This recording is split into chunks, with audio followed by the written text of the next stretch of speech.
Are you struggling to make money because of the endless hours studying? Trying to balance getting good grades and actually becoming something greater in life? Well, I was once that person, and it wasn't pretty. When I wasn't given enough input to both sides, it felt intrinsically like I was failing and I was stuck in an endless cycle. I knew that there had to be another way. Before we get into the steps that you need to take, let's first talk about self-awareness and determination. You need to understand that if you're going to take this seriously, then these are going to be the most difficult parts of your life. It's going to take a lot of effort to get rich while in education. This is not going to be some overnight process. You need to understand the fact that this is actually harder than it looks. There's going to be no room for burnouts. If you don't know what that means, it's basically essentially getting tired all the time and not even wanting to work. But you can't have a day off when you do this stuff. You're on a time crunch day by day. You're going to be eating into your own time, your own schedule. You need to make sure that you realize this before you take your first step. Step one is to create a broad schedule. Make sure to note down your day-to-day life in education so you can see where your gaps are and how you can fit around working in that time. What I would do is I would start off by writing down my current timetable, seeing where I can fit my work in between my classes, seeing how much time I have for different projects, my social life, just basically getting a visual of my life and how I can fit things into my schedule. Make sure to also write down your timetable after education. So if you're somebody that goes out and enjoys spending time with their friends, then if you're doing too much of that, you need to ensure that you cut this down. If you make time out of your day to go and study, then you need to make sure that you put this down in your schedule as well so you don't overlook it. If you go to the gym, you need to make sure that you get a rough idea of how much time you spend in the gym and put this down in your schedule as well. Literally just your entire week schedule written down on a piece of paper. The next thing is you need to be realistic about the hustle that you choose, because let's be honest, if you're doing a very hands-on hustle and you need to be on it all the time,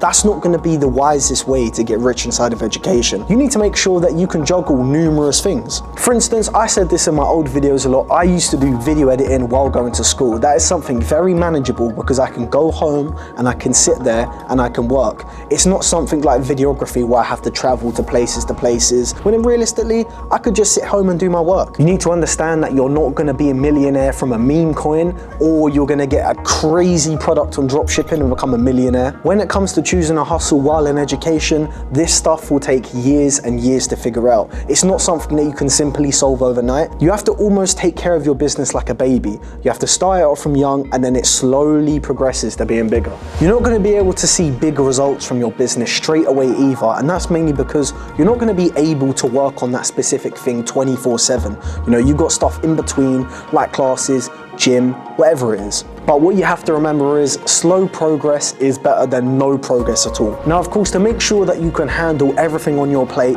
you need to get enough hours of sleep during the night. In my videos, I talk about getting sleepless nights, and that's the real self-improvement. However, you're gonna come to a stage where burnout is gonna absolutely kill you if you don't get enough rest. I've been there, I've done it. I've had times where I've slept 3 hours a night, and I've had times where I've stayed up the whole night, and I've had days where I've got 12 hours of sleep because I've been so burned out. You just need to make sure that you're finding a good point for yourself. For me, I find it very easy to stay up all night and sleep the next day at the normal time I would go to bed. But for you, you might need to get a minimum of 6 hours per night. You might need a minimum of 8 for your body to function. It really all just depends on the person you are and your lifestyle choices and health. Don't get me wrong, you will come across the sleepless nights, but you just need to make sure that you have a reset at some point. Now, if you've written down on your schedule that you have social life, then you need to consider the next step, which I like to call deciding whether you care about your social life.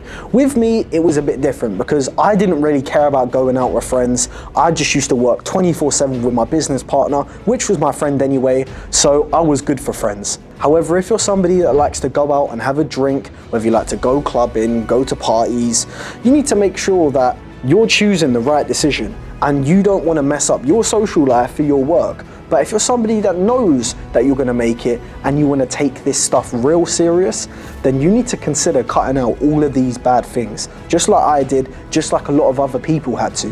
But if you don't want to cut out your social life and you don't want to be a zombie behind a PC all day, then just make sure you do things in moderation, because the moment when you do things way too much, that's when it starts becoming obsessively unhealthy. Now, this next point I'm going to talk about is a bit of a touchy subject for certain individuals.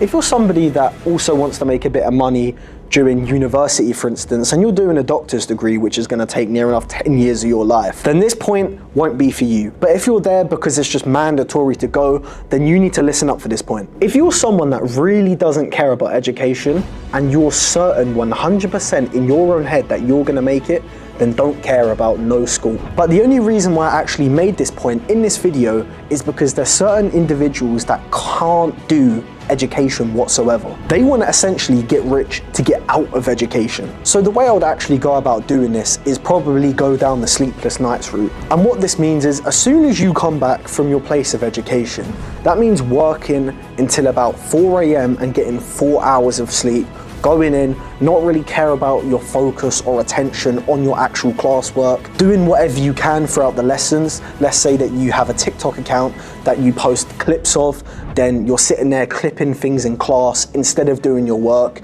You don't care about teachers, you don't care about the punishments, because you will get punished. If you're sitting there on your phone, it will get taken away. However, if you don't care, like I said, then crack on. I'm only saying this because it's the risk that I took. However, I'm not saying completely sabotage your education.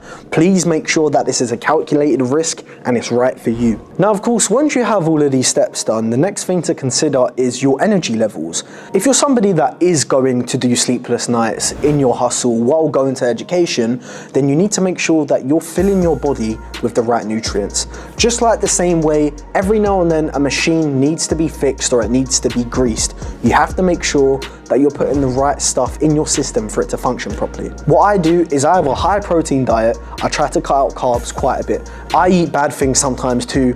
I'm not a Karen, I'm not in the best shape right now, but I always try to make sure that I'm cutting carbs to a minimal and I'm having loads of protein. That way your energy levels are gonna be sufficiently higher. The more you manage to cut out your carbs and you have more fats, this is for a keto diet anyway, I find in my own body that I tend to be able to function more for a longer period of time at a higher quality. Now, this might be completely different for you. You might not even be having a high protein diet. You might have a high carb diet and you might find that you're not very lousy and you can get things done. I would recommend using the calorie counter app. This is something that I use personally. This is not a sponsored video, but this is something that I genuinely use and I think it would help a lot of people.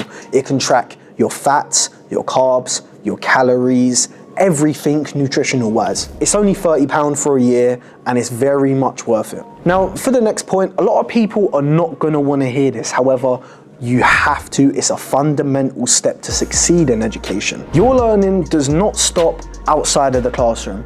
Every time that you have free time in your house, you need to sit down, whether it's watch YouTube, read a book, however you like to take in education, you need to do it. But this is a mandatory and you have to make sure that you're taking in information on your specific hustle. For me, video editing is something that I could have messed around on and I can also watch YouTube videos about. The truth is, you're never actually gonna get good at anything unless you're willing to learn what you want to learn. A lot of people are not fast learners. A lot of people are fast learners. I'm somebody that can learn a skill very quickly, but please don't get dragged away from working hard because you're finding something hard. You only lose when you want to quit, and winners don't quit. Like I said, slow progress is better than no progress, and this will take years. Everyone knows that in this generation, everyone has the worst attention span, and this is never good if you're trying to make money while you're in education. The reason is, how on earth can you focus, let alone on school, but on your hustle? It's simply just going to be too many things for you to handle. How can you focus on getting somewhere that is completely bigger than education itself? Attention span will also come under discipline at the same time as well. You have to make sure that you're not using all of these short form apps like YouTube Shorts and TikTok and Instagram Reels. Just watch long form videos. The way that I managed to train my attention span was watching long 2-hour podcasts. Genuinely sitting through 2-hour podcasts is hell. However, once you can actually do this, you will unlock a new ability and you can focus a lot more. Now, don't get me wrong, I'm not saying don't use these apps to your advantage, but what I'm saying is don't use these apps to sit there and consume all the time.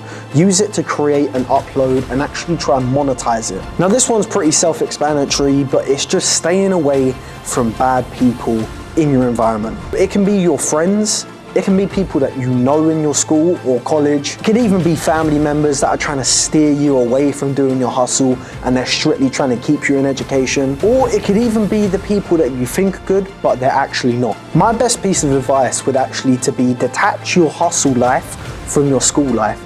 Keep them two things completely separate. When I was in school, I never used to tell no one what I did. It's only until they started seeing what I was doing, they actually used to sit there and gawk and like, oh my God, this guy does that. Now, if you look at a lot of kids in education, you will always see them with new shoes, new clothes, new accessories, basically anything that's considered material. You see, what you want to do is, if you get a piece of money, it could even be pocket money as little as £10 a week. You want to try find a way to invest this money into the hustle that you're doing. You don't want to be like all of these other people that will sit there and waste their money on stupid things that will never benefit them. And no, I'm not saying that you can't enjoy yourself or you can't buy a piece of clothing. What I'm trying to say is, if you really care about your hustle as much as you want to, then you need to put the money and the time and the effort into it. Even if you earn a little amount from your hustle, you still need to make sure that you're reinvesting the money that you get from it and putting it straight back into it. This can come under promotion, equipment, branding, literally anything to do with your business. Now, there are so many points that I could go on and keep adding to this list, but I'll be in this place all day and I can't afford to be here all day. Let me know if you want a part 2 on this video and you want to hear more points about this. I'm Ty White and thanks for watching.